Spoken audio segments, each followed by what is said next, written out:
Chat. Can anyone hear me? Yes, we do.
Hello, everybody.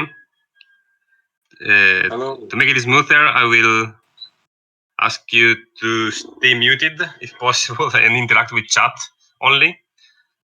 Otherwise, it will become a mess. So if you want to say something, to comment something, to say whatever, please use the chat. The general chat you can see in text channels.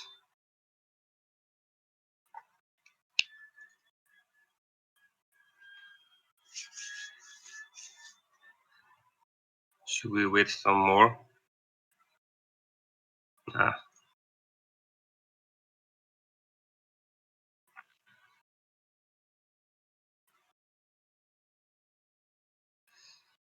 Just a couple minutes.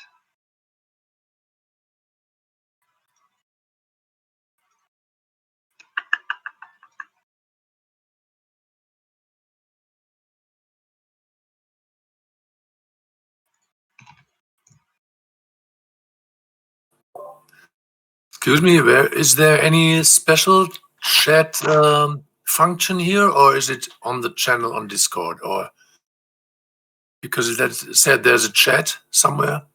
Yeah. If you check on the left, you have voice channels and text channels. If you go on text channels general, we will use that one. Okay. I see. Thank you.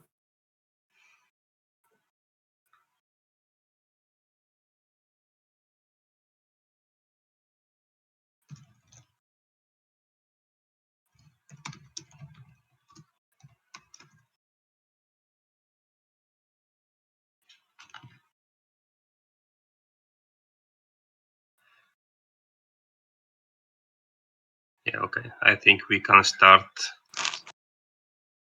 Maybe. Thank you, everybody, for being here.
That helped me to select the 10 finalists. So Luigi, Jova, and Ignazio. And of the 10 finalists were sent to an international jury that I want also to thank. And now I will read the names of the international jury because they worked a lot to test the games all the summer and to give me feedback. So the international jury was selected from different kind of people in the game design ambient. We had Hjalmar Hach, that is the lead designer of Audible Guild, that is an Italian game studio. He's the designer of Photosynthesis, King's Dilemma, Dragon Castle, and Railroad Inc., and many others. We had Josh Kaplan, that is a reviewer, American reviewer of the board game Captain. We had Nestor Romeral Andres, that is the owner of Nestor Games. That is a famous abstract games publisher. We had Thomas Jakob, owner of Brettspiel Hero, that is a German reviewer. We had Masayuki Nakano, that is the owner of Banesto board game shop in Nagoya. That is one of the oldest board game shops, specialist shops in Japan. We had Giuseppe Baggio, that is the current Italian shogi, Japanese chess champion, and one of the jury of the Premio Archimede, that is one of the most important board game design contests in Italy, but also outside of Italy. We had Giulietta Magni, that is a member of the Mancalamaro team, that is an Italian publisher. And me myself, I didn't vote for this. I just was a director of the jury, and I would break ties that weren't there. So let's go into this part here.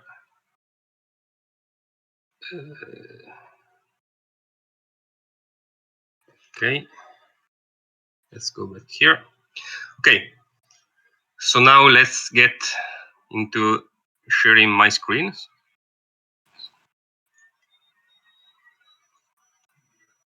If I can do it. Seems I can. Can you see my screen?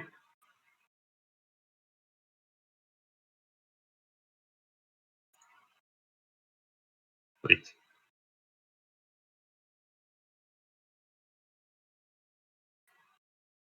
Let me redo it.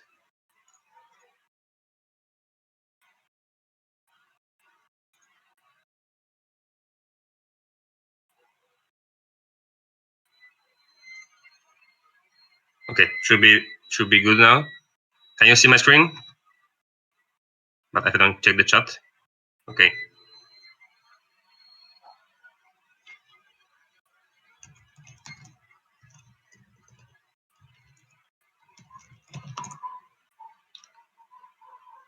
Okay, so if you can see the screen, let's start with the results of the contest. So what was Morphfielder contest? You know, it was the idea of the contest was to design games for the XP Games catalog, and the idea that is few and cheap components, perfect or almost perfect information, and almost nothing else.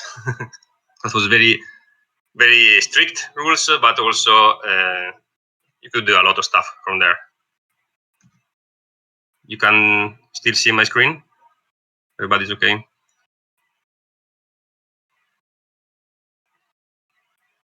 Seems okay. So of the 10 finalists, I divided the results now in two parts. First, I will announce the position 10 to 6 all together because they were all very close. So I don't want to show it like there is a much difference in the evaluation.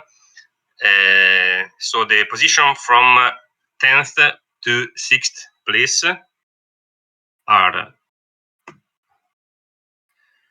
Flower Fence and Totem by Alessandro Bianchi from Switzerland, Troll Hunter by Helios Poo from Italy, Exile from Predrag Stevanovic from I don't remember,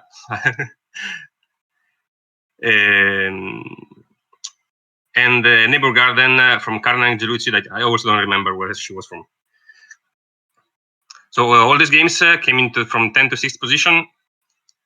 It's not important in which position, because it still shows that they are good games because they came into the first 10 position from 125. So congratulations to everybody here.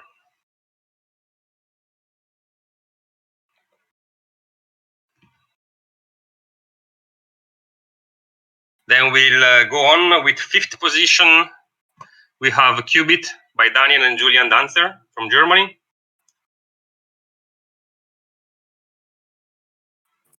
Thank you very much. Thank you, That's Daniel. good. Hi. It is a game he sent me. Also, she also showed me in Essen last time the Essen could be done. So thank you for sending it also here. We'll then go to 4th position. And in 4th position, we have Divide and Conquer by Federico Latini. That is the only, I think, the only card game in final. And not perfect information, but it was very good. So it came up in a very good position. Thank you, guys. I cheated. Federico. Then we have in 3rd position, we have Talete by Claudio Oliviero. It was a very nice idea for the Backstab format. It's a game of, let's talk at least a bit of the first 3 games. It is a game of pattern applied to same pieces, to many pieces or many of your pieces in the same pattern. Very smart game. Then on 2nd position, we have By the Pumpkin by Giuliano Polverari, an asymmetrical abstract game where pigs eat pumpkins, and one player is playing the pigs and the other is placing the pumpkins. Very smart game, and I'm very happy to announce that even if the contest was going to see only the winner published by SV Games, actually Nestor from Nestor Games, that is was one of the jury, was very impressed by this game. So this game will be published by Nestor Games next year. So thanks to Giuliano and congratulations to Giuliano. So we have 2 published games from this contest, at least,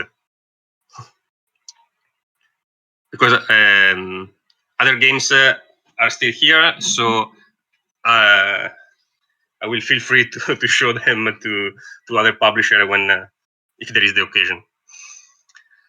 So by exclusion, the winner of the 2020 first International Board Game Design Contest Smart Filler from SV Games is 9 Queens of Senusret by Carl Lang from Australia.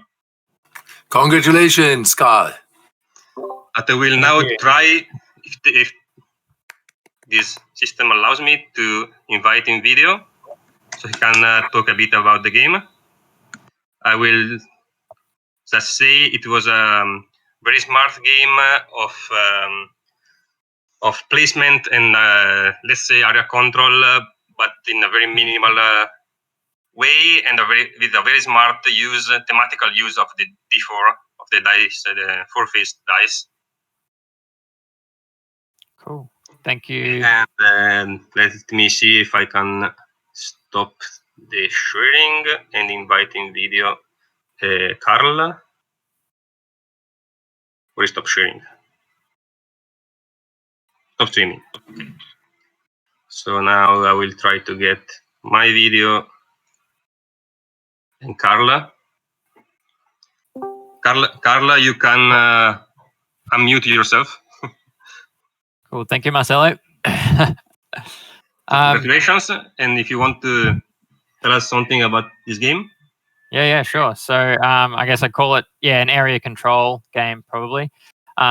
So using 9 dice, 9 D4 dice that are rolled at the start of the game to randomly set up the game, and then you're placing cubes around those dice in the spaces around the hex to try and capture the pyramids. So you need to have dice equal to the value of the cubes equal to the value of the dice to be able to take it. So it's a area control game basically where you're really trying to focus on gaining control and keeping control of those pyramids to be able to capture them and take them off the board, with each spot that a cube can be placed competing for multiple of the pyramids. So then you score points based on the value of the pyramid, as well as some set scoring at the end of the game for the pyramids that you end up with at the end for the various colors. Perfect. Thank you very much. Cool.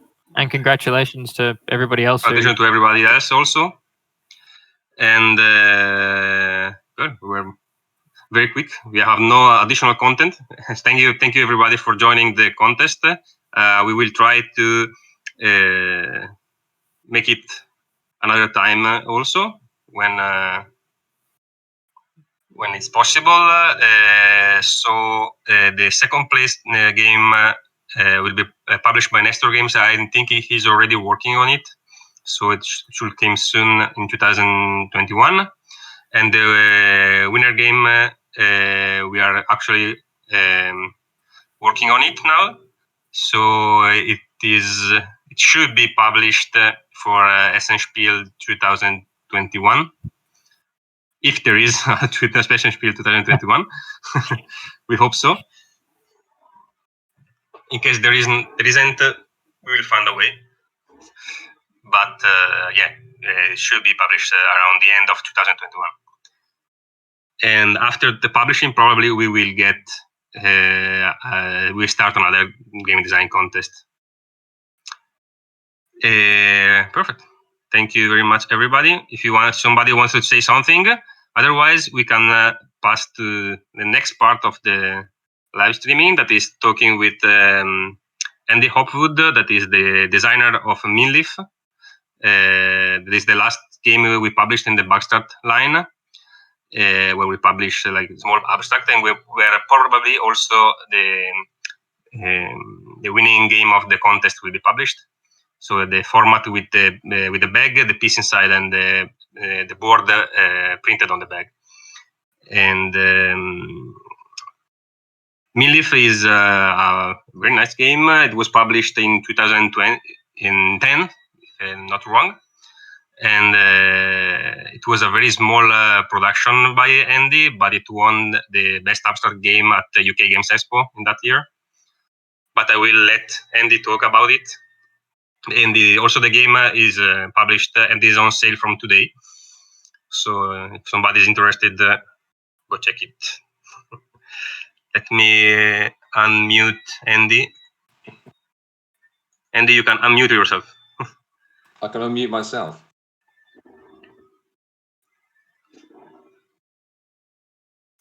Let me see if I can do it for you.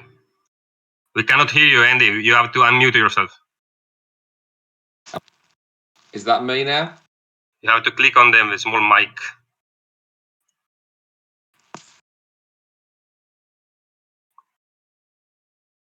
You should have a small mic somewhere that is there's a red line. Wait. Okay, try now.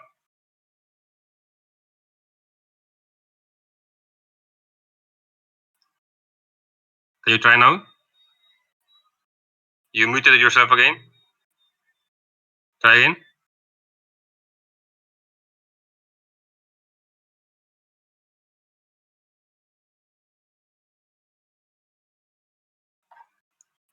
Let's see if he can get you. I still see you muted.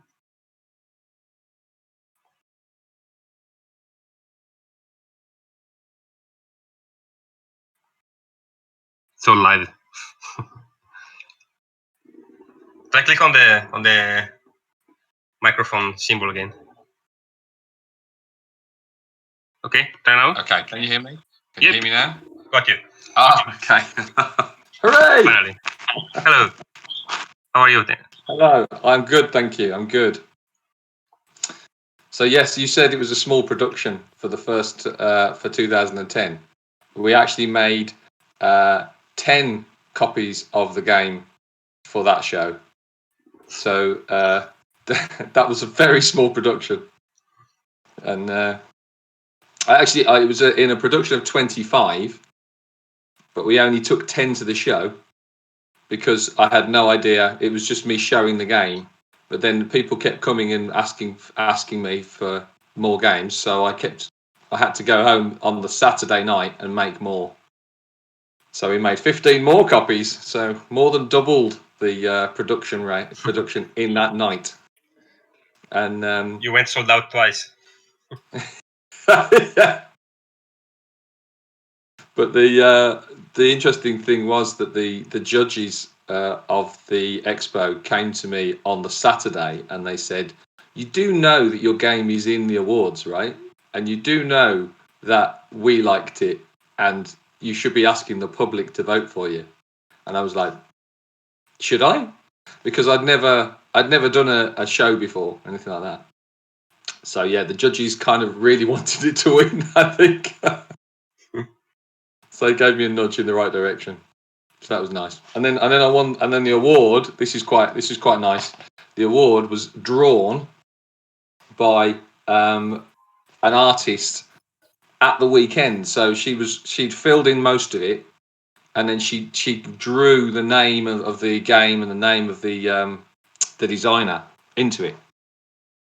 And and she got the name Mindleaf. She got that right, but she got my name wrong. And my name's not difficult. My name's not difficult in English.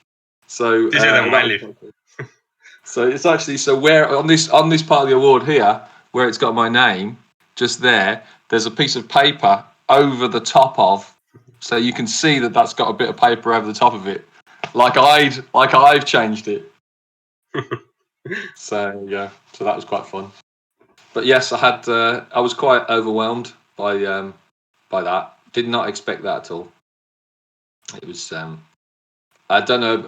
I'm sure everybody watching here now makes games all the time in their head, and they've got hundreds of games that are just on the shelf waiting to happen. And so you never know which game's going to catch the imagination. You know, which one's going to catch on. So you have to make them all, unfortunately. You have any other interesting information about your story with Mindleaf? Of course, what happened the first time, but then how it developed in these years, in these 10 years. Now it's 10th anniversary. Yeah. So when it actually started as a card game. So it started as a deck of cards. Oh. And I took the numbers 1, 2, and 3 were play 1 away, play 2 away, play 3 away. And the Jack, Queen, and King were play next to me. And then all the other cards were you were playing red or black. And all the other cards were you were trying to collect the highest scoring points for the of what was left. So it was a grid of 5 by 5. Okay. But that was just it wasn't elegant enough, so it quite quickly became the other version, the new version, and that really hasn't changed. It didn't develop from that point. After I've still got the chunky bits of wood which I just clumsily cut up with a saw and then drew on with a pen. I've still got those in a bag somewhere. And although we did have a house fire, so I can't guarantee that they're still intact. But there you go. Then I went to another company who I'm not going to name because they don't deserve it, and they published my game, and it did appear at Essen. But the gentleman in question liked making my game, but didn't like giving me any money. So we had a huge falling out. He sold like 200 copies of my game, and then said, "I'm bankrupt. I can't give you anything." So that was fun. I have For to him, at say, least. my faith in publishers has been restored now, thanks to you and Coiled Spring as well. Coiled Spring were very good for me. But yes, I've learnt to trust publishers a little bit more again now. Yeah, actually, it was a perfect fit for our line, so it's made for that. Absolutely. No, it was very nice to hear from you. I feel privileged to be in good company amongst the other Bagstracts. So I've played them all, but again had a house fire, so they've unfortunately got quite damaged. So that was fun. We could have a big problem because when I shipped the bags to Andy because he's reselling the game for the UK directly, and when I shipped him the pieces directly from Germany, there was no problem. But with the bags, they were delivered to a wrong house, so he had to do some investigation to find the bags. That was fun. That took me about 3 hours to collect it, and I can see the house. I can see them from here, and they didn't. They said, "Oh, we've got a parcel." And so I had to knock on the door. Who gets a parcel that big and then keeps it? Open it. There's a name on it. Well, anyway. So yes, so that was all good fun. And the name has stuck. People always say to me about the name, and they say it's the name of the family I was staying with when I invented the game. And I don't know about you guys, but when I come up with a game, I just give it a name. Any old name will do, and just give it a name. And I said to them, I'll call it Mindleaf because it's their surname. And the two interesting things is, one is every single person who's involved in the business has told me it's a terrible name. But I always say to them, well, look, you've got Backgammon. That's quite popular, and that's a strange name. Somebody's going to tell me where that comes from now. But and the other interesting thing is that family, wherever they go, where they've had conversations, they've all had interesting experiences. Like one of them was at a party, and they said their name.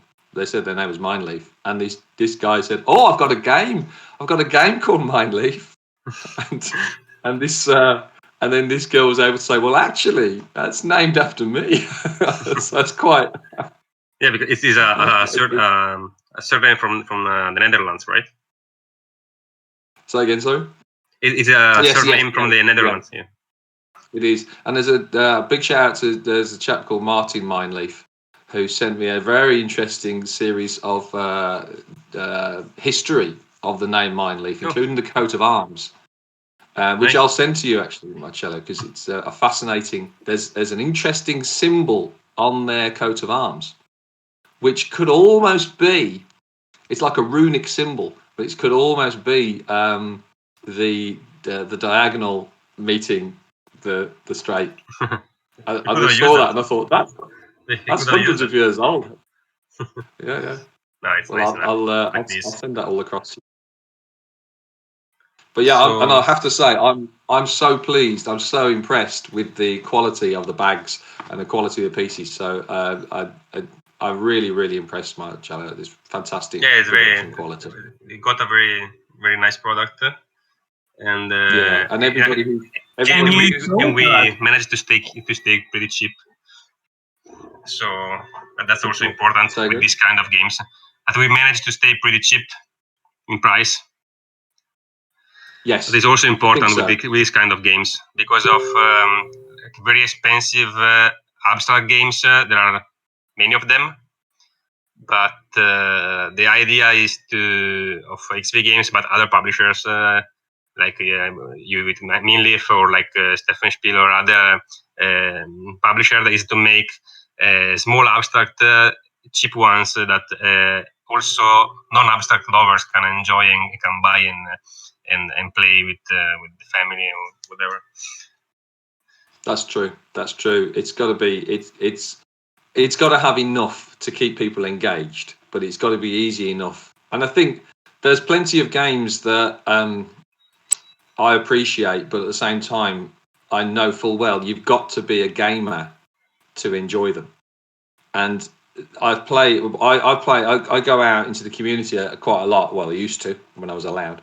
I go out into the community a lot and play with people who've never played games. So I'm always looking for games which you can teach to people at the drop of a hat. Just put it out and say, do this, and then you're playing a game. And some people just don't believe they can do it. Some people just go, no, I cannot play something that I don't know already know the rules for. And that's why Monopoly is so successful, because people know it. It's a safe place. But if you can find a way of getting people just to take one step away from that and to try something a little different, you can open their eyes to a whole world of possibilities. Yeah, especially now with the board game industry that is getting bigger and bigger. There are always new people getting into the hobby, and to make new players, you actually need this kind of games because if you start with games with a lot of rules, usually they get bored or annoyed before even hearing all the rules. And but also you don't need also only party games and light games. You also need games you can teach in under 1 minute.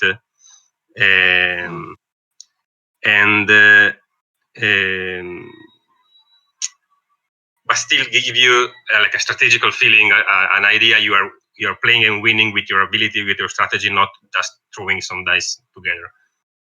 Well, for me, the ultimate aim is to give people a choice. It's the moment you give people any kind of choice that you started to develop a very basic level of strategy, haven't you? So you've got games where you have no choice. Monopoly, that you roll the dice, you move that far. And I've always said to people, just add 1 dice and then choose from the 3, and then suddenly you've got huge. You take a leap forwards in strategy as soon as you give people any kind of choice. And that's what people are used to. They're used to being put onto a channel and say they don't want to play a game. They want the game to play them. And that's what people need to break out of. Indeed. And unfortunately, then you get things like Cards Against Humanity come along, and they pretend there's a choice, but there isn't. So it's sorry, I'm not going to talk about them now. I shouldn't have said that. But yes, we need more games that don't just pander to people. One of the most successful games of recent years has been Don't Step on It, where you make piles of poo and then you blindfold someone and they don't step on the plasticine poo. So I think we just need to aim a little higher. Yeah, that kind of game are also needed for some kind of situations. But sometimes you also need games that are still easy to learn and whatever, but where you can actually get something back for your smart choices. Yeah. But I think we need to shift the balance a little to reward, because the chap that invented that game where you don't step on the poo. He's bought a house. He spent 15 minutes talking to Hasbro, and now he's bought a house because he said that. So I think we need to shift the balance of reward towards designers who are trying to do something that's, a little bit more elevating. So that's hopefully what everybody here is trying to do. And, Indeed. If somebody wants to ask something to Andy, you can unmute you or get into general chat and write it, and I will read it to Andy, or he can read it for himself. I'll tell you what, I think I can find general chat, but there's always a chance I might disappear. So I've also got the sun out now. Have you noticed? This is the UK. We're not supposed to have sun. It's getting brighter. Wait, the graphical designer of Minleaf thanks you for the compliments on the design. That's really good. It's really good. In fact, you haven't seen this yet, Marcello, but my designer yeah, put together I my still, rules using. So that's how I've set up the. So my rules go. Oh, nice. So they go like that. So they open, and they open, and then they are, and then there's the rest of the rules. So that's that. Very nice. But yes, no, I was really pleased with, and everybody who's seen it, even people who don't like me, have said it's really good. It is. So if you, it is on sale from today. If you want to get it on my website xvgames.it, there are the places where it is on sale in Italy and other countries. And if you are in the UK or want to buy from the UK, you can buy from Andy's website directly. And well, if there are, let me check if there are some questions. Somebody bought something? No? Okay. Well, Actually, I no wanted. question. I think we are good. So There was somebody just saying. Somebody was Yeah. just speaking. Yeah, Federico speaking. I wanted to see it live, not just a picture. I'm checking. Is anybody? Does anybody owns Writing it? something.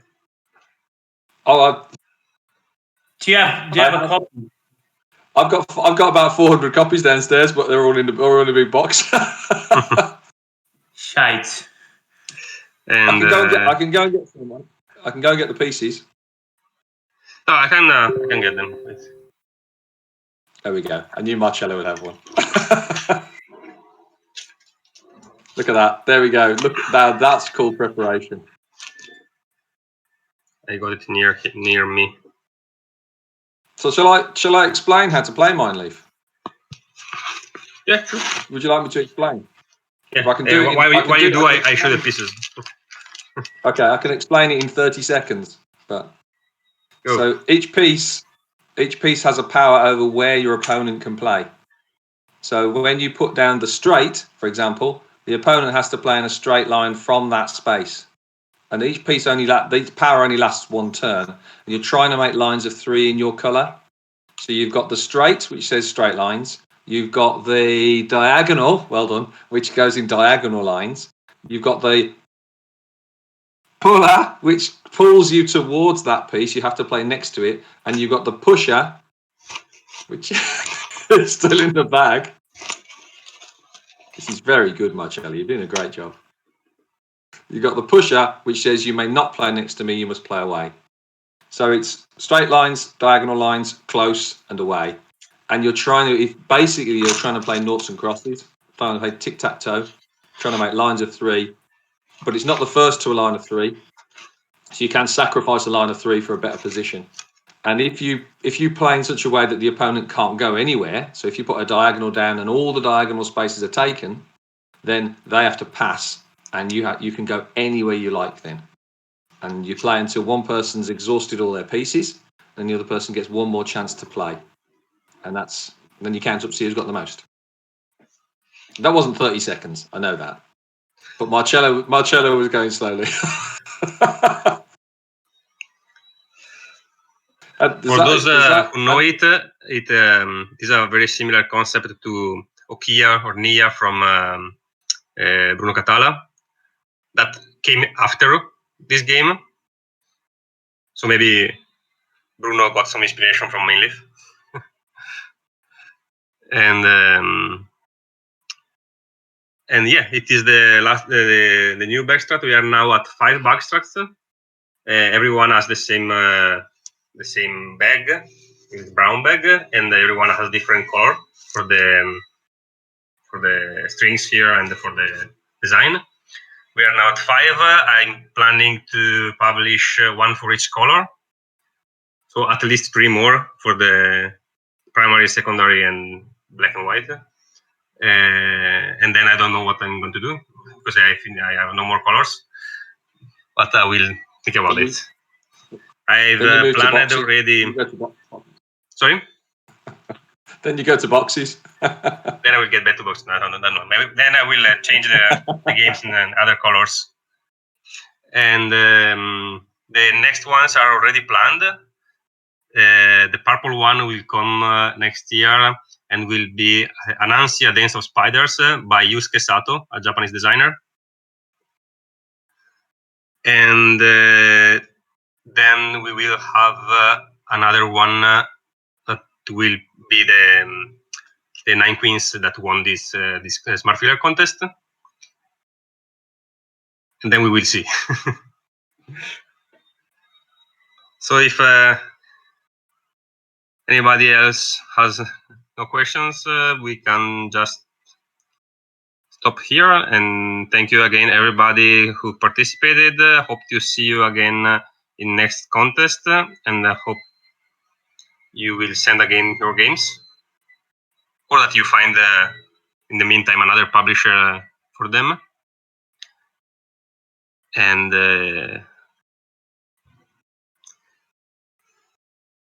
we are good. Thank you. Thank you, Marcello. Thank you, everybody. Bye-bye. Thank you for running the contest. Thank you again. It was all great.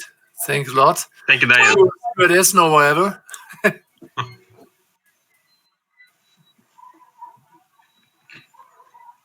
So next year, Marcello, I might have a go at your contest. Yeah, you might.